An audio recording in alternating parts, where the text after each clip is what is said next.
Urine incontinence. Involuntary का मतलब होता है कि बिना आपके कंट्रोल, आपको पता ही नहीं है और यूरिन लीक हो जाता है, इसे कहते हैं urine incontinence. There were many females जिन्होंने अपने स्पाउस के साथ भी ये प्रॉब्लम कभी तक डिस्कस नहीं किया था। लोग गलती करते हैं, यूरिन पास करना है, वक्त नहीं है, ऐसी जगह नहीं है जहाँ पर उनको क्लेanलीनेस मिले, तो वो होल्ड करके रखते हैं। Is it okay? It is not okay. इन लोगों ने ऐसा एक्सेप्ट कर लिया है कि ये प्रॉब्लम तो रहेगा, कॉमन प्रोसेस है। मेरी मदर को भी था तो मुझे भी है। पेल्विक फ्लोर मसल वीकनेस की वजह से यूरिन इनकंटिनेंस होती है। जैसे फीमेल में हम देखने जाए तो प्रेगनेंसी 1940 में डॉक्टर आर्नोल्ड कीगल ने इस एक्सरसाइज के बारे में एग्रेसिव अवेयरनेस क्रिएट करी। टुडे 84 इयर्स फ्रॉम 1940 आज हम हमारी सोसाइटी की बात करें इंडिया में तो मुझे लग रहा है 1% पॉपुलेशन भी ये एक्सरसाइज नहीं करती हो। So it is the missed opportunity. हमारा जो बॉटम एरिया है बिटवीन द थाई, जिसको हम पेल्विक फ्लोर बोलते हैं, उसको स्क्वीज करना है एंड लिफ्ट करना है। आज यूरिन इनकंटिनेंस का प्रॉब्लम यानी कि यूरिन लीक हो जाना, खांसी खा रहे हैं या आप चल रहे हैं और बिना आपके कॉन्शियस एफर्ट ऐसे ही यूरिन लीक हो जाना, ये प्रॉब्लम बहुत ही ज़्यादा कॉमन हो चुका है। और ओवरऑल ऐसा माना जाता है अप्रॉक्सीमेटली 200 मिलियन यानी 20 करोड़ लोग ओवरऑल दुनिया में यूरिन इनकंटिनेंस से सफ़र करते हैं। और आज ये मानो या ना मानो इंडिया में टैबू है, लोग उसके बारे में बात नहीं करते हैं, लोग शाय फील करते हैं और उनको लगता है कि इसका कोई इलाज नहीं है, ज़िंदगी भर ऐसे ही चलेगा। इसकी वजह से लोगों के मेंटल, फिजिकल, सोशल, इमोशनल सभी पैरामीटर्स में इवन सेक्सुअल भी हेल्थ अफेक्ट होती है और उसकी वजह से कहीं ना कहीं ओवरऑल जो उनकी क्वालिटी की लाइफ जो है वो ख़राब होती है। और इसीलिए उसके ऊपर बात करने के लिए we have a very special guest जिनका नाम है डॉक्टर आलाप शाह, कि जो अहमदाबाद का सबसे बड़ा जो फिजियोथेरापी चेन है मिशन हेल्थ, उसके फाउंडर एंड डायरेक्टर है, कि जिन्होंने 13 इंटरनेशनल सर्टिफिकेशंस पाए हुए हैं, जो PhD है स्पाइन रिहेबिलिटेशन में। बहुत सारे नेशनल और इंटरनेशनल मैगजीन्स और आर्टिकल्स, न्यूज़पेपर्स वगैरह में वो ऑथर भी रह चुके हैं और उन्होंने 7 लाख से भी ज़्यादा लोगों को अर्गोनॉमिक्स के बारे में एजुकेशन दिया हुआ है। वो 400 लोगों की स्पेशलाइज्ड फिजियोथेरापिस्ट की टीम को भी लीड करते हैं और ढेर सारे अवार्ड्स उनको मिले हुए हैं by Times of India and various media houses. इतना ही नहीं, इन्होंने बहुत सारे बॉलीवुड एक्टर्स, स्पोर्ट्समैन, बहुत सारे सेलिब्रिटीज़ को भी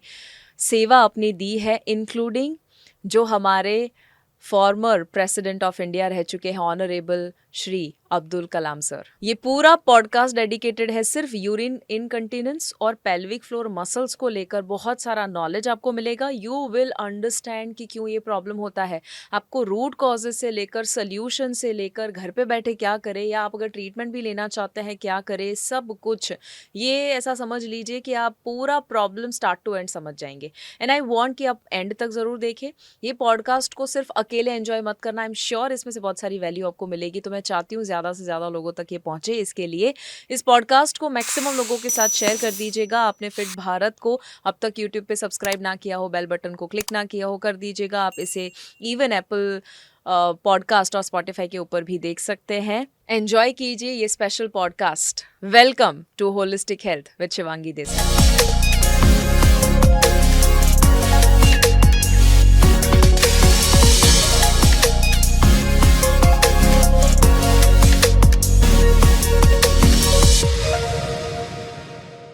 thank you so much doctor Alap Shah, आपने समय निकाला सर। अब बहुत बिजी रहते हैं बट बहुत अच्छा लग रहा है आपको यहाँ पर देखकर। Good morning Shivangi, it is Indeed amazing opportunity to talk on this subject which we are going to talk today. Thank you so much. So पहले ही प्रॉब्लम की बात करते हैं कि जो यूरिन इनकंटिनेंस आज इतना ज़्यादा कॉमनली सुनने को मिल रहा है, क्या ये प्रॉब्लम बढ़ चुका है या पहले भी था? क्या सिनारियो हो रहा है इंडिया में?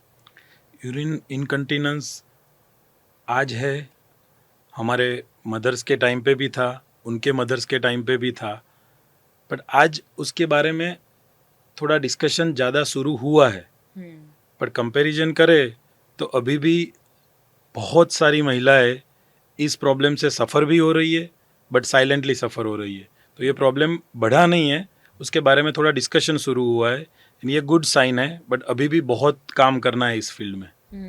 एक लेमैन को अगर समझाना है कि यूरिन इनकंटिनेंस का मतलब क्या होता है, क्योंकि ज़्यादा तो लोगों को पता भी नहीं होता कि उनको ये चैलेंज है, तो क्या है ये issue? Urine incontinence means involuntary leakage of urine.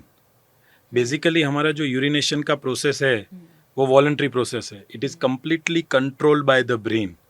हम जब भी चाहे उसको स्टॉप भी कर सकते हैं और स्टार्ट भी कर सकते हैं। But the word itself describes involuntary leakage, यानी ब्रेन का कंट्रोल होने के बावजूद पेल्विक फ्लोर मसल की स्ट्रेंथ नहीं होने की वजह से महिलाएं या काफ़ी पुरुषें भी उसको कंट्रोल नहीं कर पाते हैं। तो उनके ध्यान बाहर ही यूरिन के कुछ ड्रॉप्स लीक हो जाते हैं दिन में कभी भी, और या तो काफ़ी ज़्यादा मात्रा में यूरिन लीक होता है, या तो कोई भी कंडीशन में उनको सडनली टॉयलेट के लिए रश करना पड़ता है। मतलब कि इनवॉलेंटरी का मतलब होता है कि बिना आपके कंट्रोल, आपको पता ही नहीं है और यूरिन लीक हो जाता है, इसे कहते हैं यूरिन इनकंटिनेंस। और आपने बताया कि मेल और फीमेल दोनों को होता है, दोनों तो को होता उसका है। कोई रेशियो है कि कितना ज्यादा? वर्ल्ड वाइड एक हम उसकी अंडरस्टैंडिंग चेक करें तो 50 to 70% महिलाओं में ये प्रॉब्लम है, अच्छा, बट ये डिस्कस नहीं होता है। 50 to 60% जो एडल्ट फीमेल्स है। 50 to 70% फीमेल्स में ratio oh, depending upon the different part of the world. But हमने 2022 दिसंबर में एक रिसर्च किया था जिसमें 500 फैमिली के अंदर एक सर्वे फॉर्म दिया गया था, और उसमें स्पेसिफिक क्वेश्चनर के बेसिस पे हमने ना हमारी टीम ने एक एनालिसिस किया। तो उस एनालिसिस में पता चला 68% female were suffering from this issue and 32% male were suffering from this issue. And out of the females who were suffering with urine leakage, there were many females जिन्होंने अपने स्पाउस के साथ भी ये प्रॉब्लम कभी तक डिस्कस नहीं किया था। इतना स्टिग्मा अभी भी इस सब्जेक्ट को लेके है। मतलब उनको शर्म आती है कहीं बताने में। हाँ, मीन्स ये इस पार्ट का जो प्राइवेट नेचर है, या तो इस पार्ट के प्रॉब्लम को लेके एक जजमेंटल थॉट्स जो आते हैं उसको ध्यान में रखते हुए अभी भी हमारी सोसाइटी के कुछ पार्ट में टैबू है। तो ये डिस्कशन नहीं होता है, ना स्पाउसिस के साथ, ना पेरेंट्स के साथ, और ना तो फ्रेंड्स में। तो ये सब्जेक्ट ऐसा है, अगर आपको नी पेन है या बैक पेन है तो वो आप फ्रेंड्स के साथ डिस्कस करोगे, आप फिटनेस के बारे में डिस्कस करोगे तो वो एक दूसरे को मोटिवेट भी करेगा प्रॉब्लम सॉल्व करने में। बट ये प्रॉब्लम डिस्कस ही नहीं होता है, तो अगर इसका सॉल्यूशन पता ही नहीं है तो कैसे आगे बढ़ पाएंगे। Very true. और उनको शायद ये भी नहीं पता कि ये प्रॉब्लम है, उनको लग रहा है कि ठीक है अभी हो रहा है तो क्या बड़ा इश्यू है। हाँ, इज दैट अ प्रॉब्लम? ये प्रॉब्लम अगर है तो कितना बड़ा प्रॉब्लम है और क्यों इसके ऊपर फोकस करना चाहिए? ये बहुत बड़ा प्रॉब्लम है, क्योंकि ये इमीडिएटली सोशल लाइफ पे इम्पेक्ट करता है। आप देखोगे तो फीमेल की क्वालिटी ऑफ लाइफ अफेक्ट होगी, उसका एक्टिविटीज़ में पार्टिसिपेशन अफेक्ट होगा।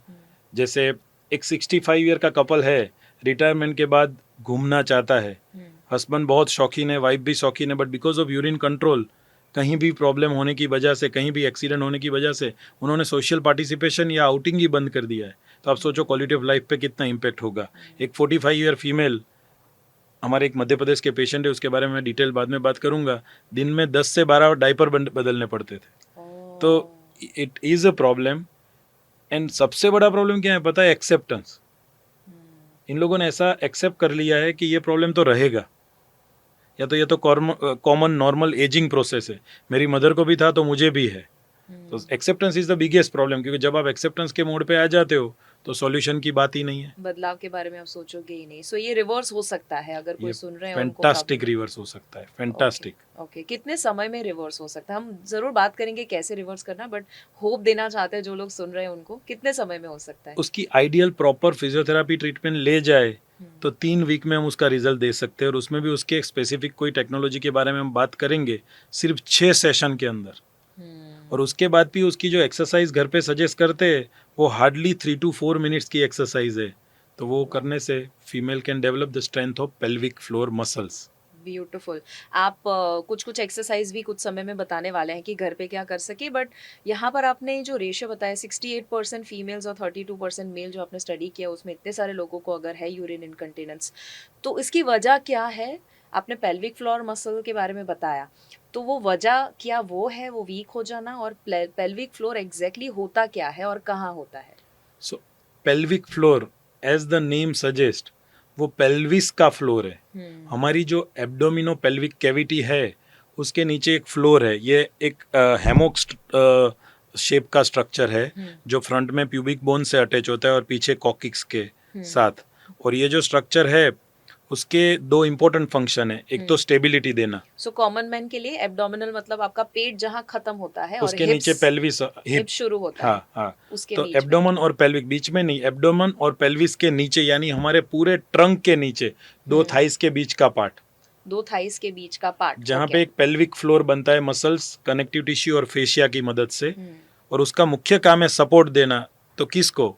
तो 3 most important pelvic organs in female, front में ब्लेडर, मिडल में यूट्रस एंड लास्ट में रेक्टम। तो इन तीनों को वो सपोर्ट देता है। उसके अलावा उन तीनों का कॉन्ट्रैक्शन और रिलैक्सेशन भी वो कंट्रोल करता है। जैसे ब्लेडर का आउटलेट है यूरेथ्रा, तो यूरिन की प्रोसेस को कंट्रोल करना। रेक्टम का आउटलेट है एनस, तो स्टूल की मोशन को कंट्रोल करना। तो वो पूरे एरिया के सभी इंपॉर्टेंट स्ट्रक्चर को सपोर्ट भी करता है और उसकी जो यूरिनेशन, डिफिकेशन, ये सब प्रोसेस है उसको भी फाइन वे में कंट्रोल करता है। इतना इंपॉर्टेंट है पेल्विक फ्लोर। वाव वाव, मतलब हमें लगता है ठीक है वो क्या ज्यादा काम कर लेता होगा, बट पूरे दिन के दौरान इतनी बड़ी एक्टिविटी उसे दी गई है। और वो वीक क्यों हो जाता है? वो वीक होते हैं उसकी वजह से यूरिन इनकंटिनेंस होता है? पेल्विक फ्लोर मसल वीकनेस की वजह से यूरिन इनकंटिनेंस होते हैं। उसकी मुख्य वजह है, जैसे फीमेल में हम देखने जाए तो pregnancy, child birth, vaginal birth, difficult vaginal birth जिसमें बेबी का हेड साइज बड़ा होता है, या फोर्सेप्स डिलीवरी या वैक्यूम डिलीवरी। तो इन सब चीज़ों में पूरी प्रोसेस में पेल्विक फ्लोर को काफ़ी ज़्यादा नेचुरल फिजियोलॉजिकल इंजरी होती है। उसके अलावा मेनोपोज बाद, हिस्ट्रेक्टोमी, यूट्रस रिमूवल की सर्जरी के बाद इस एरिया में काफ़ी वीकनेस डेवलप होती है। ऐसा क्यों? यूट्रस रिमूवल के बाद क्योंकि आप समझो कि ये कैविटी है जिसमें 3 इंपॉर्टेंट स्ट्रक्चर है, उसमें बीच का स्ट्रक्चर रिमूव किया, तो operation itself is one procedure and पूरा एक स्ट्रक्चर मिस हो रहा है। तो आप एक सिस्टम में हैमॉक में जो ऊपर 3 सपोर्टेड सिस्टम है उसमें से एक निकाल लिया तो पूरा एक बाउंसिंग स्ट्रक्चर हो जाएगा। और सेकंड, डायबिटीज वाले पेशेंट में ज़्यादा होता है। Obesity is one of the reason, क्योंकि ट्रंक का वेट पेल्विस पे ज़्यादा आता है। डायबिटीज में क्यों? क्योंकि डायबिटीज का एक नेचर है, एज डायबिटीज में साल बढ़ते हैं या तो डायबिटीज अनकंट्रोल हो तो हमारे मसल का मास उसमें अफेक्ट होता है। आप वैसे भी नोट करोगे ना तो डायबिटीज पेशेंट्स के लेग्स आप देखोगे तो आपको थिन लेग प्रेजेंटेशन दिखेगा। तो ये स्केलेटल मसल है जो हमको विजिबल है, पेल्विक मसल हमको विजिबल नहीं है। तो all diabetic patients at some point of time in their life muscle weakness से वो उसकी एक साइकिल में एंटर होते ही है। तो as a part of that pelvic floor muscle weakness भी होता है। इवन मेल में प्रोस्टेट सर्जरी के बाद ये इश्यू होता है। इवन पेशेंट जिसको लंबा कॉन्स्टिपेशन चला हो तो जो एक्सर्शन करना पड़ता है उसकी वजह से ये होता है। Constipation, I think pelvic floor muscle week होने में हमेशा डॉक्टर ये पूछते हैं कि क्या आपको बचपन में क्रॉनिक कॉन्स्टिपेशन था? यस। तो अगर किसी को भी अभी वो छोटे हैं और अगर उनको कॉन्स्टिपेशन है तो कॉन्स्टिपेशन सिर्फ गट का प्रॉब्लम नहीं है, इवन वो आपके पेल्विक फ्लोर मसल को भी अफेक्ट करेगा। लॉन्ग टर्म में वो नुकसान होगा क्योंकि वो एक्सर्शन कर करके पेल्विक फ्लोर मसल को डैमेज कर रहा है। वाव वाव। सो अगर हम बात करें कि ये मसल्स वीक हो जाते हैं उसकी वजह से यूरिन इनकंटिनेंस होता है, सबसे ज्यादा कौन सा ऐसा एज ग्रुप है या लोग हैं जिनमें आप ये प्रॉब्लम पाते हैं? सो एक हमारा टीनेजर, एक मिडिल एजेड और एक एल्डरली पॉपुलेशन हम गिने तो हम लोगों ने पेशेंट जो देखना चालू किया है आज 35-40 ईयर की फीमेल भी पोस्ट डिलीवरी आती है। बट मिडिल एज में ये डेफिनेटली काफ़ी लोगों में देखना मिलता है। बट सीवियरिटी ऑफ जो प्रॉब्लम है वो एल्डरली में ज़्यादा होती है। तो उसके भी टाइप है, हम डिस्कस करेंगे कि यूरिन इनकंटिनेंस के कौन से टाइप्स है। तो उसके हिसाब से depending upon the age, young age में स्ट्रेस इनकंटिनेंस दिखता है, लेटर एज में अर्ज दिखता है और काफ़ी केसेस में फिर मिक्स भी दिखता है। अच्छा, आप बता दीजिए क्या डिफरेंट टाइप है और फिर वो कौन सा एज ग्रुप है जिसमें वो ज़्यादातर होने की संभावना है? सो यूरिन इनकंटिनेंस का एक टाइप है stress urinary incontinence. The word itself describes के एब्डोमन रीजियन में अगर कोई खांसी आ रही है, छींक रहा है, कोई बहुत ही ज़्यादा हंस रहा है या हैवी वेट एक्सर्शन कुछ उठाया, तो जैसे ही एब्डोमिनल प्रेशर बढ़ता है तो वो एब्डोमिनल प्रेशर डाइवर्ट होता है पेल्विक रीजियन पे। और अगर पेल्विक मसल्स की वो स्ट्रेंथ नहीं है होल्ड करने की तो उस टाइम में ब्लेडर में जो यूरिन रिटेंशन हुआ है वो ब्लेडर में से लीक हो जाता है. So that is called as stress urinary incontinence. Wow. Another type is urge urinary incontinence, which is more severe variety as per us, because stress में तो आपको ऊपर से स्ट्रेस आया तो लीक हुआ. अर्ज में there is no stress from abdomen. Urge में ब्लेडर फुल होने लगता है. जैसे ब्लेडर फुल होता है ब्रेन को मैसेज जाता है नॉर्मल केस में, ब्रेन उसको अप्रोप्रिएट सिचुएशन फाइंड करके रिलीज करने का मैसेज देता है. पर इस कंडीशन में जैसे ही ब्लेडर फुल होती है इतनी अर्ज आती है कि person has to literally rush, otherwise accident हो जाएगा. तो ये ज़्यादा सीवियर वेराइटी है. अच्छा. एंड थर्ड इज मिक्स्ड, यानी दोनों तरीके से, इधर ऊपर से भी वो प्रेशर नहीं टॉलरेट कर पाते और सेकंड वॉल्यूम फील होता है तभी भी लीक हो जाता है. तो जैसे जब भी हमारे पास 40 ईयर 45 ईयर की फीमेल आती है तो उनकी ज़्यादा कंप्लेंट स्ट्रेस इनकंटिनेंस से होती है, क्योंकि यूरिन लीकेज के लिए ऊपर से फोर्स आता है. बट जैसे ही वो 65-70 होती है तो अर्ज भी हो जाती है. जैसे एक 70 ईयर की आंटी मुझे बता रही, मैं घर पहुंची और लॉक खोलने में टाइम लग रहा है तो वो 2 मिनट में एक्सीडेंट हो सकता है. सो अर्ज is the highest form of incontinence. तो यंग एज में स्ट्रेस, वही यंग एज में अगर ध्यान ना रखा गया तो अर्ज and later mix. So 40 to 50-60 years में थोड़ा स्ट्रेस से स्टार्ट होता है, 50-60 के बाद वो अर्ज में एंटर होने लगता है. It is variable but generally the classification is like this. Wow, beautiful. ये मैंने पहली बार सुना एंड बहुत बहुत इंपॉर्टेंट है. आई थिंक ये नॉलेज सब तक पहुंचे. आपने जो बताया 40 से जनरली शुरू होता है स्ट्रेस, और स्ट्रेस का age is not the criteria. जैसे 32 की फीमेल ने 3 बच्चे को जन्म दिया है, किसी को एकाध एबॉर्शन हुआ है, ओवरवेट है, कभी भी लाइफ में एक्सरसाइज की दरकार नहीं हुआ, तो उसको 34 में भी स्टार्ट होता है. Very true, very true. हमारे पास फिट भारत में ऐसी इवन 32 ईयर ओल्ड फीमेल जिनकी प्रेगनेंसी शायद 25-26 में हुई थी और 32 की एज है, तो उसमें भी ये हो सकता है ना. उसका मोर इम्पोर्टेंट रिलेशन है उसकी चाइल्ड बेरिंग एज के साथ. उसका प्रेगनेंसी के बाद ही ये प्रोसेस का इनिशिएशन होता है. हम टीनेज भी देखते हैं बट बहुत कम. ओके. और जिनका सी सेक्शन हुआ है उनको भी ये सेम उनको भी हो सकता है, क्योंकि प्रेगनेंसी के दरमियान जब यूट्रस ग्रो होता है तो वो पेल्विक को ही स्ट्रेच करता है. और पेल्विक जितना स्ट्रेच होता है वो उसकी ओरिजिनल फिजियोलॉजिकल प्रॉपर्टीज थोड़ी भले ये पूरी फिजियोलॉजिकल प्रोसेस ही से, बट उसमें वो पेल्विक फ्लोर इंडेक्स जो है स्ट्रेंथ वो तो कम होने ही लगता है. Correct, very true. और सबसे इम्पोर्टेंट मिस्ड अपॉर्चुनिटी क्या है, उसको वापस लाने की इम्पोर्टेंस हमारे वहाँ नहीं है अब तक, जो हमको क्रिएट करना है. Very true. सो जितनी भी प्रेग्नेंट मदर्स है यहाँ पर, भले उनको कुछ समय हो चुका है और वो लेक्सिटी जो है, मतलब वो जो लूज हो चुका है, वजाइना हो सकता है या पेल्विक फ्लोर मसल्स हो सकता है, वापस उसे स्ट्रेंथन करने के लिए, लेट्स से किसी को यूरिन इनकंटिनेंस है या जो हमने डिस्कस किया उसमें से कोई भी चैलेंज है, घर में टॉप ऐसी चीज़ कौन सी है, 1 2 या 3 वो कर सके ताकि वो स्ट्रेंथन कर सके? मैं एक एक्सरसाइज टेक्निक आपको गाइड करूंगा जो हर व्यूअर्स देख सकते हैं और हर लोग कर सके. इनफैक्ट यहाँ स्टूडियो में बैठे हुए आप में देख रहे हर एज ग्रुप के लोग, बच्चा या बुजुर्ग है, हर लोग ये एक्सरसाइज करनी चाहिए. इवन इफ प्रॉब्लम नहीं है तो भी कोई भी पर्सन मुझे ये सिर्फ चीज बताओ, हम बाइसेप्स के बारे में जानते हैं, हम फेशियल एक्सरसाइज के बारे में जानते हैं, हम योगा के बारे में जानते हैं. इस सब्जेक्ट के ऊपर इतना डिस्कस ही नहीं हो रहा है. मैं आपको एक फिगर देता हूँ. 1936 में मार्गेरिटा करके कोई साइंटिस्ट है, उसने इस प्रॉब्लम के बारे में थोड़ा सा डिस्कस स्टार्ट किया, इस एक्सरसाइज के बारे में. 1940 में डॉक्टर आर्नोल्ड कीगल ने इस एक्सरसाइज के बारे में एग्रेसिव अवेयरनेस क्रिएट करी. तो जिससे आप समझो pelvic floor exercise is synonym to Kegel exercise. But today 84 years from 1940, आज हम हमारी सोसाइटी की बात करें इंडिया में, तो मुझे लग रहा है 1% पॉपुलेशन भी ये एक्सरसाइज नहीं करती होगी. So it is the missed opportunity. हमको एक सिंपल एक्सरसाइज है, पेल्विक फ्लोर हमारा बेस है, मल्टीपल पोजीशन में उसकी एक्सरसाइज परफॉर्म करी जा सकती है, सिटिंग में, ब्रीजिंग में, स्टैंडिंग में, फंक्शनल पोजीशंस में. बट बिगिनर है, उसके लिए क्वाइट एनवायरनमेंट में वो बैठे, यूरिनेशन से ब्लेडर को पूरा एम्प्टी कर दे तो उसको एक्सरसाइज करने में और कंफर्ट रहेगा. उसको डायफ्राम के साथ सिंक करना है, क्योंकि जब हम ब्रीथ इन करते हैं तो डायफ्राम नीचे जाता है, तो उस टाइम पे पेल्विक फ्लोर का कॉन्ट्रैक्शन नहीं हो पाएगा. तो ब्रीथ इन करके धीरे से ब्रीथ आउट करना है. ब्रीथ आउट के टाइम पे डायफ्राम वापस अपनी ओरिजिनल पोजीशन पे आ गया, and that is the time we have to start learning pelvic floor activation.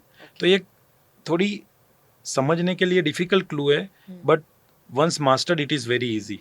तो हमको क्या कमांड देना है कि हमारा जो बॉटम एरिया है बिटवीन द थाई, जिसको हम पेल्विक फ्लोर बोलते हैं, उसको स्क्वीज करना है एंड लिफ्ट करना है। ओके, जो इनफैक्ट यहाँ बंद कहते हैं योग में बहुत सालों पहले इवन डॉक्टर मार्गरीटा या डॉक्टर आर्नोल्ड के पहले इंडिया के योगा ने मूला बंधा या कुछ हाँ बोला जी। था, तब से बोला है, पर आज हर लोग ये नहीं परफॉर्म करते हैं। Very true. तो वो जो पेल्विक रीजन है उसको हमको स्क्वीज करना है और लिफ्ट करना है ओके, सो स्क्वीज करना है और और लिफ्ट लिफ्ट करना करना है। है। ओके, और common explanation that is given by us for the beginners, जैसे आप यूरिन को मिडल ऑफ द स्ट्रीम में होल्ड कर रहे हो, या तो स्टूल को होल्ड कर रहे हो, या तो यूरिन करना है पर जाने की योग्य जगह नहीं है तो आपको पकड़ के रखना है, तो वो जो प्रोसेस है आप लिटरली उस पोर्शन में मसल कॉन्ट्रैक्शन फील कर पाओगे। थोड़ा टाइम लगेगा क्योंकि ये फर्स्ट टाइम है, पर धीरे धीरे उसकी प्रॉपर सिस्टम डेवलप होते ही उसको मास्टर किया जा सकता है। और होल्ड टाइम बिगिनिंग में सिर्फ 3 सेकंड्स रखना है ओके, और 3 सेकंड रिलैक्स, धीरे धीरे 5 seconds and up to 10 seconds हमको उसका होल्ड टाइम रखना है एंड 10 to 20 सेकंड रिलैक्सेशन। ऐसे 10 काउंट दिन में सुबह में एक बार करे, आफ्टरनून में करे और इवनिंग में करे। थोड़े ही टाइम में हम इस प्रॉब्लम में इम्प्रूवमेंट देखना स्टार्ट कर देंगे। और इसमें क्विक टेक्निक भी है, ये जो मैंने बताया वो लॉन्ग होल्ड टेक्निक है। एक ऐसी आप वो टेक्निक बताए उससे पहले सिर्फ ये क्लैरिफाई करने के लिए कि जब आप होल्ड कर रहे हो तब आपको पहले सांस लेनी है। पहले सांस लेनी है, तब हाँ। आप कुछ नहीं कर रहे हो, फिर सांस निकालनी है। सांस निकालते टाइम डायाफ्राम जब नीचे आ गया, हाँ, ऊपर चला गया, हाँ, सांस लेते टाइम हमारा डायाफ्राम नीचे आएगा, सांस छूटेगी तब डायाफ्राम ऊपर आ जाएगा and that is the point. सांस छोड़ने के टाइम पे छोड़ के पेल्विक फ्लोर को कॉन्ट्रैक्ट करना है। और जब वो कॉन्ट्रैक्ट कर रहे हैं तब होल्ड करना है सांसों को। हाँ, तब सांस चालू रहेगी। एक्सेल हाँ, पर चालू इनिशियली क्या होगा, जब लर्न कर रहा है ना, हाँ। तो उसका फोकस पेल्विक फ्लोर पे होने की वजह से वो स्लाइड होल्ड करेगा, बट इट्स हाँ, ओके। ओके। बट ग्रेजुअली जब हम मास्टर कर लेंगे तो होल्ड एंड स्लाइड ब्रीदिंग चालू रहना चाहिए, क्योंकि डीप ब्रीदिंग आप नहीं कर पाओगे, नहीं कर पाएंगे। बिकॉज पेल्विक भी ऊपर आ रहा है और डायफ्राम भी नीचे आ रहा है, तो वो सिंक्रोनाइजेशन मेंटेन नहीं होगा। राइट, सो मे बी ऐसा कर सकते हैं कि ब्रीद इन करे, ब्रीद आउट करते करते होल्ड करे, फिर रिलैक्स करते हुए ब्रीद इन करे। Is that okay? Breathe out करके आप होल्ड कर रहे हो, फिर जब आप वो सिंकी हो गया ना, जब आप हाँ। पेल्विक फ्लोर को रिलैक्स कर रहे हो तब डायफ्राम को कॉन्ट्रैक्ट कर रहे हो, डायफ्राम रिलीज हो रहा है तब पेल्विक कॉन्ट्रैक्ट हो रहा है। एग्जैक्टली, ये दोनों एक सिंक में काम करेंगे। ठीक है। अब आप क्विक टेक्निक बता रहे थे। क्विक टेक्निक में just lift and release, just lift and release. आप कहीं भी बैठे हो उसको कॉन्ट्रैक्ट करो और रिलैक्स करो। और कॉन्ट्रैक्ट रिलैक्स में इसमें इजी इसलिए कि क्विक बाउट्स है, जो होल्डिंग नहीं है तो बहुत इजी है। तो ऐसे भी 5-10 काउंट करके और उसको फंक्शनल पोजीशन में भी इम्प्लीमेंट किया जा सकता है। जैसे कुछ हाउस होल्ड वर्क चल रहा है या कुछ लिफ्ट कर रहे हो, तो उस टाइम पे वो क्विक कॉन्ट्रैक्ट किया तो उसके लीकेज के चांस कम हो गए। तो एक तरफ से लॉन्ग टर्म में भी स्ट्रेंथनिंग हो रही है और एक तरफ से स्मॉल होल्ड्स की भी प्रैक्टिस हो रही है। Okay. तो हम इस कंडीशन से जल्दी से बाहर आ जाएंगे। Very true, this is very very powerful. I think ये हर कम उम्र के इंसान भी करना शुरू कर दे तो फ्यूचर में कोई प्रॉब्लम आएगा मैं नहीं। ऐसा मानूंगा, टीनेज गर्ल्स को चालू कर देना चाहिए, बॉयज़ को चालू कर देना चाहिए। लेडी मैरिज के बाद जब प्रेगनेंसी प्लान कर रही है तो उसके पहले करना चाहिए। इवन प्रेगनेंसी के दरमियान थ्रू आउट 9 मंथ्स ये कर सकते, इतना सेफ एक्सरसाइज है। और डिलीवरी के बाद as soon as possible they should resume this exercise. मैं आपको एक एग्जांपल दूंगा। पेल्विक फ्लोर वीक है और डिलीवरी के 15 दिन या महीने बाद कोई वेट लिफ्टिंग चालू कर रहा है या तो हैवी एब्डोमिनल एक्सरसाइज चालू कर रहा है, तो उसका इम्पैक्ट क्या आएगा? इंट्रा एब्डोमिनल प्रेशर राइज होगा, pelvic floor is weak. On the contrary, starting other exercise before doing pelvic floor will harm to pelvic floor. Because आप ऊपर से प्रेशर दे रहे हो, नीचे की सिस्टम अभी तक हील ही नहीं हुई है। So we would strongly recommend delivery के 3 दिन, 5 दिन, 7 दिन, जितना जल्दी फीमेल कंफर्टेबल हो जाए उसको सबसे पहले कोई भी फिजिकल, हमारा पोस्टपार्टम पोस्टनेटल फिजियोथेरेपी सेक्शन चलता है, उसमें सबसे पहला प्रायोरिटी होता है pelvic floor conditioning, pelvic floor activation. थोड़ा 5 दिन 7 दिन उसका एक्टिवेशन अच्छा चालू हो गया, फिर धीरे से आप बाकी सब एक्सरसाइज इंप्लीमेंट करो तो pelvic will be able to support it. This is powerful, बहुत बहुत पावरफुल चीज़ आपने बताई है सर। मुझे आप ये भी बताइए कि जब यूरिन पास हम करते हैं तो बहुत सारे लोगों ने, मैंने भी ये सुना हुआ है, जैसे आपने कुछ थोड़ा हिंट दिया कि यूरिन पास करते वक्त hold release, hold release, hold release, क्या ये हेल्दी है? नहीं, ये हेल्दी नहीं है। मैंने आपको क्लू दिया था कि आपको समझने के लिए कि पेल्विक फ्लोर क्या काम करता है, तो आप चालू यूरिन स्ट्रीम में एक बार रोको छोड़ो तो आपको एक आइडिया आएगा, पर ये प्रैक्टिस हेल्दी नहीं है। करना ये है, बिल्कुल नहीं करना है। ये ऑन द कंट्रारी रिटेंशन भी करेगा हम्म, और ब्लेडर को भी थोड़ा अनइवन मैसेजेस मिलना चालू हो जाएगा, because bladder is also neuromuscular control mechanism. तो ये समझने के लिए मैंने क्लू दिया है. हम्म, प्लीज कोई भी व्यूअर्स उसको करना नहीं। मिसअंडरस्टैंड ना करे और ऐसी प्रैक्टिस भी ना करे. सो क्योंकि बहुत सारे लोग मुझे भी आके बताते हैं कि वो पेल्विक फ्लोर मसल टाइम नहीं रहता, तो बोले जब यूरिन पास करते हैं तब करते हैं, तो ऐसे नहीं आज करना अगर चाहिए। हेल्थ के लिए टाइम नहीं निकाला तो कल सिकनेस के लिए टाइम निकालना पड़ेगा. ये टाइम तो निकालना है. फेशियल के लिए कैसे टाइम निकल जाता है? 2 महीने 4 बिल्कुल। महीने में जिसको जाना है, 50 ईयर फीमेल जाती है. यस। तो ये तो 2 मिनट का काम है और कितना इम्पोर्टेंट पार्ट है, कितनी बॉडी की सबसे इम्पोर्टेंट सिस्टम वहाँ पे है. Very true, very true. एक और लोग गलती करते हैं कि जब यूरिन पास करना है, वक्त नहीं है, या तो ऐसी जगह नहीं है जहाँ पर उनको क्लेanलीनेस मिले, तो वो होल्ड करके रखते हैं. Is it okay? It is not okay, it should not be done. उसका भी एक फिजियोलॉजिकल साइकिल है. उसको आज रिस्पेक्ट करो तो वो कल हमको रिस्पेक्ट करेगा. आज हम उस चीज़ को रिस्पेक्ट नहीं करते तो वो इंटरनल स्ट्रक्चर्स को लॉन्ग टर्म में हार्म ही करता है. योर टाइम आप फील करते हो, नेचुरल उसकी मैसेज आती है, try to find nearest place and do it. You have to maintain that time. ये नहीं चलेगा. क्योंकि अगर हम उसकी नहीं सुनते हैं तो वो फिर हमारी नहीं सुनेगा फ्यूचर में बाद नहीं सुनेंगे, ये डेफिनेट है. So true, so true. आपने कोई यूरिन इनकंटीनेंस को लेकर कोई ऐसा मिथ सुना हो या बर्स्ट करना चाहते हो कि ये लोगों को कॉमन मान्यता होती है बट ये बिल्कुल गलत बात है? जैसे मैंने एक बताया, ऐसे कोई है और मिथ? बहुत सारे मिथ है. जैसे लोग ऐसा मानते हैं ये सिर्फ फीमेल की कंडीशन है. दूसरा मैंने बताया, हमने आगे डिस्कस किया कि एक नेचुरल एजिंग प्रोसेस है, होने ही वाला है. तीसरा मम्मी को था, मुझे भी है, I have to live with it. चौथा, इसका कोई सॉल्यूशन है ही नहीं, क्योंकि इसका सॉल्यूशन डिस्कस ही नहीं किया गया है.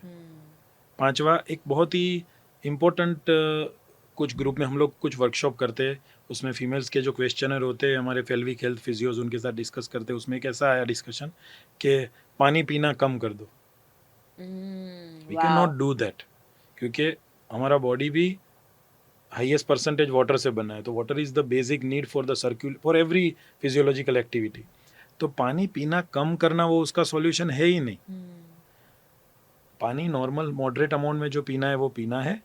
जो लोग बहुत एक्सेस पीता है, कुछ लोग 2-2 लीटर पानी पी जाते हैं सुबह में, वो तो उनको अगर यूरिन कंटिन्यूस की प्रॉब्लम है तो उनको वो कंट्रोल करना चाहिए. Otherwise normal water intake continue करना है. हाँ, before going to bed time एक उसकी मात्रा स्लाइट कंट्रोल कर सकते हो. तो रात को बेड वेट होने की कंडीशन, जब तक पेल्विक फ्लोर मसल स्ट्रेंथन नहीं हो रहे, तो हम उसको प्रिवेंट कर सके. ओके. कोई ऐसी हैबिट्स है डेली लाइफ में कि जो अगर वो करते हैं तो उससे ये प्रॉब्लम बढ़ सकता है, जो नहीं करना चाहिए यूजुअली? हमने जैसे कुछ हैबिट्स है, जैसे अल्कोहल इंटेक फॉर एग्जांपल और कैफीन इंटेक, ये ब्लडर इरिटेंट है ये सब. तो वो हमको अवॉइड करना है. तो बेसिकली क्या क्या ध्यान रखना है, तो ओबेसिटी वाले को वेट लॉस करना है. कॉन्स्टिपेशन वाले को किसी भी हिसाब से कॉन्स्टिपेशन से बाहर आना है. पेल्विक फ्लोर को बहुत बिगिनिंग से स्टार्ट करके लास्ट मोमेंट तक, लाइफ के डेज तक उसको कंटिन्यू करना है. So this are few of the basic thing जिससे हम इसको, जो उसके कॉजेज है उसी को हमको ध्यान रखना है. Correct, correct. सो जैसे प्रोस्टेट सर्जरी के बाद कभी ऐसा बोला जाता है कि कुछ महीना राह देख लो, आ जाएगा. पर कुछ महीना राह क्यों देखना? इमीडिएटली डे 1 से एक्सरसाइज तो स्टार्ट करो. उसमें तो क्या, इट्स अ वेरी, कोई आप एक अच्छे ऐसे प्लेटफॉर्म से सुन लो, परफॉर्म करो साइंटिफिकली, पेल्विक फ्लोर फिजियो से मिल लो, सीख लो 2-4 सेशन में, एंड इट इज डन. आपको पता है फ्रांस के अंदर हर लेडी जो बेबी डिलीवरी करती है उसको compulsory from the government and insurance side 6 session of pelvic physio sessions are given. Oh wow. This is the level of Government. and this is the level of awareness in the whole system. क्या बात है, क्या बात है. I think ये हर country को करना चाहिए, Compulsory. क्योंकि फीमेल्स जो सफ़र कर रही है साइलेंटली, वो ना तो किसी को बता सकती है, ना तो उसको लगता है कि प्रॉब्लम दूर हो सकता है. तो इसके अलावा आप कुछ बताना चाहेंगे कि उनको क्या और घर में करना चाहिए? हम ज़रूर बाकी ट्रीटमेंट्स और डॉक्टर को कब दिखाना वो देखेंगे, बट और कुछ है जो घर पे कर सकते हैं? उसमें डाइट, एक्सरसाइज सब कुछ आ जाएगा, लाइफस्टाइल सब कुछ. मैं आपको क्या करना चाहिए उससे इम्पोर्टेंट ये पहले बताना चाहूँगा कि ये क्यों करना चाहिए. बिकॉज इसको अगर अनट्रीटेड रहता है ना तो एरिया वेट होता है, फंगल इन्फेक्शन के चांस बढ़ते हैं. सबसे बड़ा उसका कॉम्प्लिकेशन है यूरिनरी ट्रैक्ट इन्फेक्शन. वो अगर रिवर्स ट्रैवल करेगा तो किडनी तक भी पहुंचता है. लंबा डाइपर पहनना, उसके रैशेस होते हैं. दिन में 4-6 बार कपड़े बदलना, social stigma, self esteem, self confidence, quality of life, social participation, personal life of a couple. So lot of thing gets disturb. और वो जब होता है तब तक आदमी उस स्टेज में और उस माइंडसेट में आ जाता है कि भाई ठीक है, वो ठीक है, मैं उसमें ही सब डिस्टर्बेंसेस चालू होते हैं. Very true. तो क्यों करना बहुत इंपॉर्टेंट है. क्या करने में तो ideal diet, ideal exercises, pelvic floor exercise, weight बढ़ने नहीं देना है, this all things that we discussed. Okay, beautiful. ठीक है, अब कब उनको एक फिजियोथेरापिस्ट को दिखाना चाहिए और कौन सी ऐसी ट्रीटमेंट्स है जो उनको सपोर्ट कर सकते हैं? 6 सेशंस आपने बताया, या इवन 1.5 महीना 2 महीने के अंदर ये प्रॉब्लम दूर हो सकता है. So there is a fantastic concept and technology existing in Europe very strongly and now coming up to many part of the world. India में हम लोगों ने वो इंट्रोड्यूस किया है. It is known as Electra Kegel. Electra Kegel. Yes. So ये Kegel से अलग है. दैट्स व्हाट हम लोग कीगल में कर करके भी रोज के 10 20 30 कॉन्ट्रैक्शन कर सकते हैं, और वो तो बेयर मिनिमम है, सबको करना है. पर जब लीकेज बहुत बढ़ जाती है तो वो 2 महीना 3 महीना 4 महीना कब रिकवरी होगा उसकी वेट करने के बदले आदमी कंटालता है ना. 2 महीने में अगर उसको रिजल्ट नहीं मिल रहा है तो वो सोचेगा अब छोड़ दूं. So this is a very fantastic proven USFD approve technology, जिसमें मैं और आप एक चेयर पे बैठे, ऐसा एक चेयर है, उसके अंदर high intensity functional electromagnetic stimulation device install होती है. एंड फॉर्चुनेटली पहले के ज़माने में जो वजाइनल इलेक्ट्रोड से स्टिमुलेशन या सरफेस इलेक्ट्रोड से स्टिमुलेशन दिया जाता था वो भी थोड़ा सा अनकंफर्टेबल फीमेल को महसूस होता था, भले फीमेल डॉक्टर ही ट्रीट करते थे. पर ये तो absolutely patient is fully clothed, reading magazine और watching TV, sitting on the chair, and just 28 minutes we can deliver 12,000 muscle contractions. Oh wow, 20 minutes में 28 मिनट्स में 12,000 मसल कॉन्ट्रैक्शन. ऐसे वीक में 2 सेशन ही लेने चाहिए, क्योंकि एक 12,000 मसल कॉन्ट्रैक्शन के बाद 72 आवर्स मसल्स को थोड़ा रेस्ट देना पड़ता है. Then second session. So twice a week, ऐसे 3 वीक्स 6 सेशन लेने हैं. द एज ग्रुप जो हमने स्टार्टिंग वाला बताया 40 to 50 या 60, 6 सेशन में ही they will start feeling fantastic. In fact I have seen patients जो पहले सेशन में बोलते कि sir I have started feeling very good control from first session onwards. मतलब उनको करना कुछ नहीं है, इवन कपड़े भी वो रख सकते हैं और वैसे fully क्लोथेड, nobody needs to touch anywhere. Patient comes from the office or in her own schedules are maintained. Mobile side में रखा, मैगजीन ले लिया, टीवी लिया, एक प्रॉपर पोजीशन दे दी, डीप ब्रीदिंग करा, relax, and then machine starts giving 28 minute session, 12,000 contraction, and this is real revolutionary. This is powerful. After doing this, to take this session, now people are coming from different part of India or some part of the world to Ahmedabad Mission Health. क्या बात है. And literally difference दिखता है. एक MP की lady थी, she was tired of her life. 10-12 diaper दिन में बदलने पड़ते थे. I mean कंटाल चुका होता है आदमी. 40 साल में अगर ये हुआ तो 50 में क्या होगा. सिर्फ 6 सेशन में आपको वीडियो शेयर करूंगा. She is blessing like anything.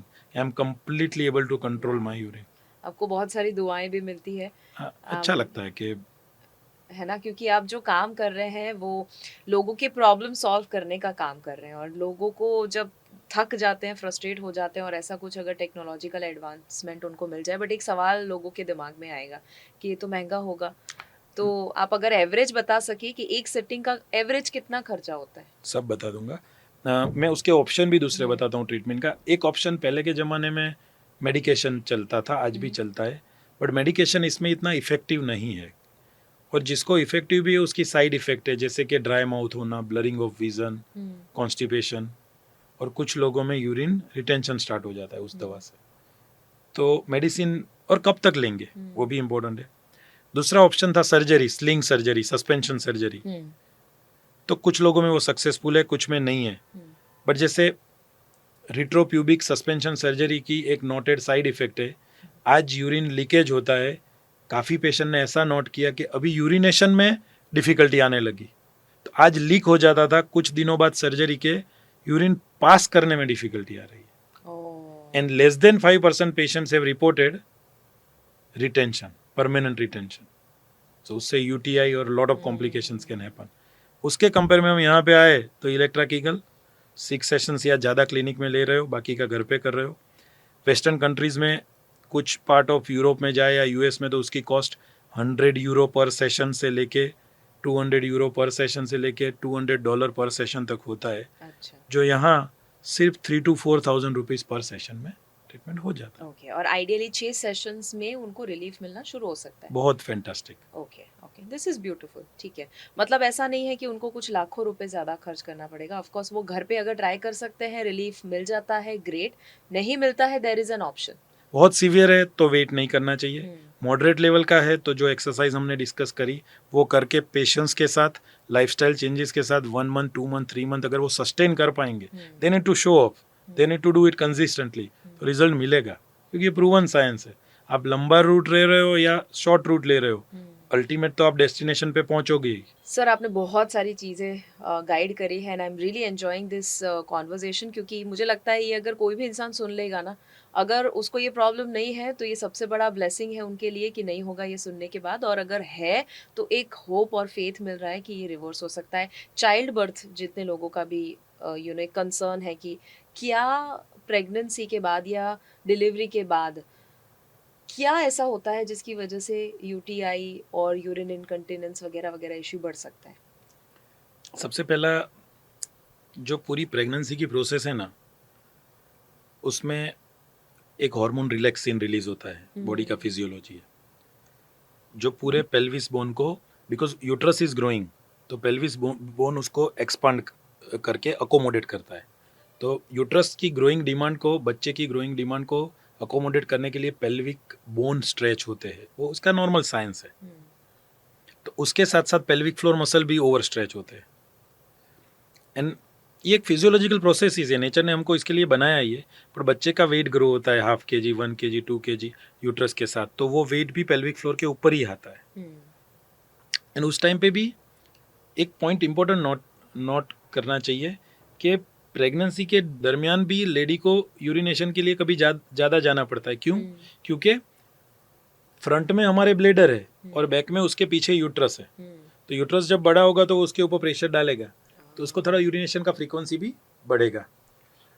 But इस पूरे पीरियड में अगर पेल्विक फ्लोर एक्सरसाइज परफॉर्म करी जाए तो हम पेल्विक फ्लोर मसल एक तरफ स्ट्रेच हो रहा है तो हम उसकी थोड़ी कॉन्ट्रेक्टाइल कैपेसिटी या उसकी स्ट्रेंथ या उसका टोन मेंटेन करने में हेल्प करेंगे। बेसिकली एक प्रिंसिपल है कि कोई भी मसल की इलास्टिसिटी एंड कॉन्ट्रेक्टाइल कैपेसिटी एक दूसरे के साथ लिंक्ड है।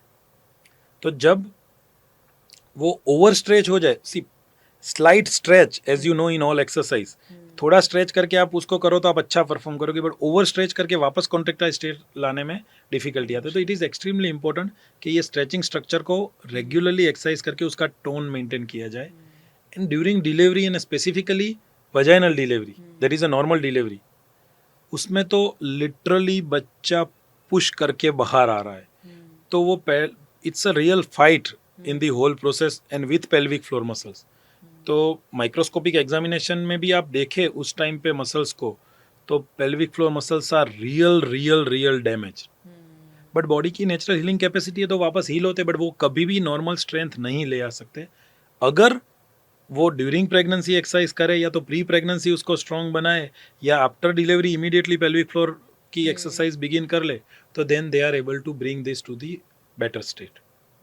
आई थिंक जितने भी मदर सुन रहे हैं ना, उनको सलाम करना चाहिए, प्रणाम करना चाहिए। आई थिंक आपने जो 100% जो सहन किया है, आई कम्प्लीटली, 100%। और इसीलिए कहते हैं कि वो भगवान के बराबर है, क्योंकि उन्होंने लिटरली इतना सारा सफ़र किया हुआ होता है, ना सिर्फ ड्यूरिंग द लेबर जब चल रहा है, बट उसके इवन उसके बाद भी।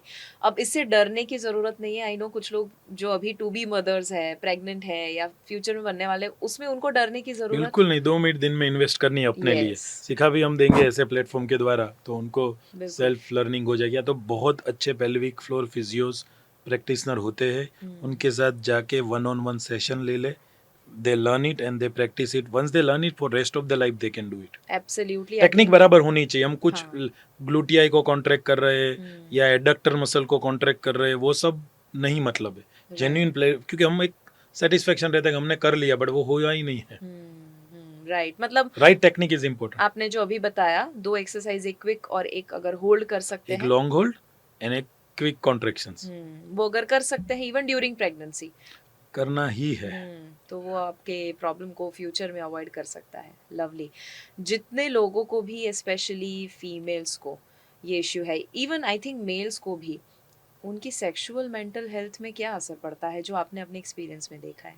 सो आज का टॉपिक हम थोड़ा यूरिन इनकंटिनेंस के बारे में बात कर रहे थे, but this entire pelvic floor exercise has very important role to play in female and male sexual health also. तो ये बिकॉज ये एक्सरसाइज करने से हर वो मसल स्ट्रांग हो गए जो पूरी एक्टिविटी में रिस्पॉन्सिबल है। तो इट इज़ एक्सट्रीमली इम्पोर्टेंट कि male and female at all ages perform this exercise. जैसे बाइसेप्स करके हम शोल्डर को डेल्टोइड करके शोल्डर को और बाइसेप्स करके आर्म को स्ट्रांग रखते हैं, ऐसे इसी एक्सरसाइज करके हम लाइफ टाइम तक पेल्विक मसल स्ट्रेंथ की हेल्प लेके एक अच्छी मेंटल सेक्सुअल हेल्थ मेंटेन कर सकते हैं। And there is 100% proven documents on that, and in fact Shivangi, sometimes next time when the time permits, this is a very separate topic of discussion which we can go in depth. 100% I think ये बहुत बहुत बड़ा problem है। और आज लोगों को sexual health की अगर बात करते हैं, एक तो शर्म आती है तो बोलते नहीं है, प्रॉब्लम है तो बोलते नहीं है, किसी को बताते नहीं है, या अगर मेल है तो मर्दानगी कम हो जाती है, फीमेल है तो वो डर जाते हैं कि मेरे में कोई कमी है। So ये सोशल टेबू है थोड़ा। हाँ, एंड अगर आप कोई अच्छी नी की ट्रीटमेंट ले रहे हो तो फ्रेंड को रेफरेंस दे दोगे कि यार नी की ट्रीटमेंट है, और अगर कोई सेक्सुअल हेल्थ की ट्रीटमेंट ले रहा है तो वो बात नहीं करेगा, क्योंकि अपनी सोसाइटी में अनफॉर्चुनेटली ये टैबू है और उसको जज किया जाता है, तो वो फिर स्प्रेड करने के अवेयरनेस प्लेटफॉर्म्स ही नहीं रहे। बिल्कुल बिल्कुल। हमने बहुत डिटेल में तो बात कर ली है, बट कुछ कुछ सवाल मैं रैपिड फायर क्वेश्चंस के रूप में लेकर आई हूँ, जो आप अगर एक सेंटेंस या एक लाइन में या शॉर्ट में अगर बता सके, आई थिंक बहुत सारा हम रिवाइज भी कर लेंगे और कुछ कुछ डाउट क्लियर हो जाएंगे। So sir, are you ready? Yes. First question, true और फॉल्स? कम पानी पीने से यूरिन इनकंटिनेंस में फायदा मिलता है? No, false. False, okay. सबसे बड़ा सरप्राइजिंग फैक्ट अगर आपने कहीं सुना हो, देखा हो, पढ़ा हो, समझा हो यूरिन इनकंटिनेंस को लेकर? एक्सेप्टेंस। एक्सेप्टेंस इन दी फीमेल कि मुझे ये है, रहेगा, चलेगा। इन काफ़ी सारे केसेस में जब कपल्स बैठे होते हैं तो आई रियली फील कि ये बहुत मिस्ड अपॉर्चुनिटी है। I have heard husband and wife discussing, और हस्बैंड बोलता है ठीक है ना, इतना तो कहाँ है ज़्यादा। एग्जाम्पल, एक लेडी हमारे क्लिनिक में आ रही है और ऐसे रोज होता है, जिसको बैक पेन भी है और यूरिन लीकेज भी है, तो as a family couple they will give priority to back pain. And I have constantly, and in fact all of our clinicians have constantly seen this, बहुत लाइट तरीके से बोल जाता है ये तो इतना कहाँ ज़्यादा है, तो ज़्यादा होने की राह क्यों देख रहे हैं। टीनेजर्स, मिडिल एज एडल्ट्स और एल्डरली, तीनों में से आप अगर परसेंटेज देना चाहे, कितने परसेंट लोग आपके वहाँ आते हैं यूआई को लेकर? So in order, highest elderly, okay, उससे कम middle aged, and least teenage. Okay. So 70-30 जैसा रेशियो होगा कि एग्जैक्ट नहीं परसेंटेज, पर Okay. हाईएस्ट एल्डरली, ओके, उसके बाद middle aged and lowest okay, teen. ठीक है। एक अगर टॉप लाइफस्टाइल चेंज बताना हो जो हेल्प कर सकता है यूआई में? पेल्विक फ्लोर एक्सरसाइज को रूटीन का पार्ट बना दे। Okay, like every morning we do brush our teeth and go to temple और go to office, this has to be the religious 10 counts in the morning, 10 counts in the evening protocol. Okay. एक चीज जो UI को लेकर कभी भी नहीं करनी चाहिए? Tolerate in silence. Okay, discuss करें, meet the professional, you will 100% find the solution, okay. but you have to act. Sitting in silence will never give the solution. जो लोग ये सोच रहे हैं कि ये तो रिवर्स होगा ही नहीं, जिंदगी भर इसके साथ रहना पड़ेगा, उनके लिए एक लाइन आप क्या कहेंगे? जल्दी एक्ट करो, जितना हो सके जल्दी, क्योंकि मुझे एज अ क्लिनिशियन इतना पता है कि 40 पे मैं जो रिवर्स कर लूँगा वो 70 में ज़्यादा टाइम लगेगा, और 70 में जो रिवर्स करेंगे वो 90 में बहुत ज़्यादा टाइम लगेगा। सो हमारा एक बहुत अच्छा वर्ड है जो मिशन में वुमेन्स हेल्थ डिपार्टमेंट में रिपीटेडली यूज़ करते हैं, fit at 40, strong at 60 and independent at 80। वाह, तालियां होनी चाहिए इस पे। मेरी टीम ने भी बजाई। ब्यूटीफुल, ठीक है। कोई आखिरी चीज आप बताना चाहेंगे जो लोग सुन रहे हैं? यूआई को लेकर या पेल्विक फ्लोर मसल्स को लेकर? बस इसको रूटीन बना ले शिवांगी, ये पार्ट, और एक्सेप्टेंस मत करे, डिस्कस करे, सॉल्व करे। बहुत ज्यादा लोग ये और सामने से कभी ये लोग they don't seek professional help. कोई एक्सेप्ट ही कर लिया है सोसाइटी में। आई कैन चैलेंज, आप आपकी सोसाइटी के 30 हाउसेस की फ्रेंड्स को क्वेश्चनर भराओगे तो उसमें से 10 जगह पे या 20 जगह पे ये फॉर्म आएगा, और उसमें से सेकंड क्वेश्चन पूछोगे किसने डिस्कस किया है तो 0 आएगा। Very so we have to start acting on this subject. This is the need of the day.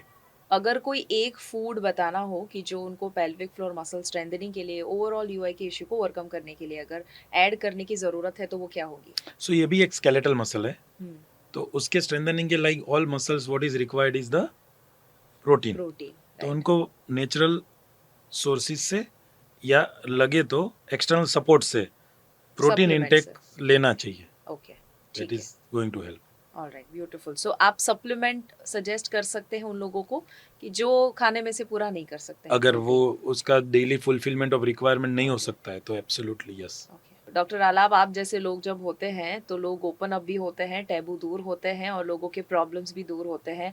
आपको जो लोगों की दुआएं मिल रही हैं और जो आप काम कर रहे हैं, आई एम सो हैप्पी कि आपने इतना डिटेल में वक्त निकाल कर लोगों के साथ इतनी सारी बातें शेयर करी। मौका मिला हम ज़रूर वापस से जो आपने बताया सेक्सुअल हेल्थ को लेकर उसके ऊपर भी बात करेंगे। थैंक यू सो मच, आपने स्पेशली वक्त निकाला। कैसा लगा आपको? Thank you so much Shivangi, बहुत अच्छा लगा। और इस फॉर्मेट में बहुत ही साइंटिफिक मैनर में कुछ ऐसे क्वेश्चंस हमने डिस्कस किए जो सुनने वालों में से अगर कुछ परसेंटेज लोगों को भी टच कर जाए तो हमारा जो मोटिव है लोगों की लाइफ को पॉजिटिवली इम्पैक्ट करने का, वो काफ़ी हद तक सक्सेसफुल होगा। ब्यूटीफुल।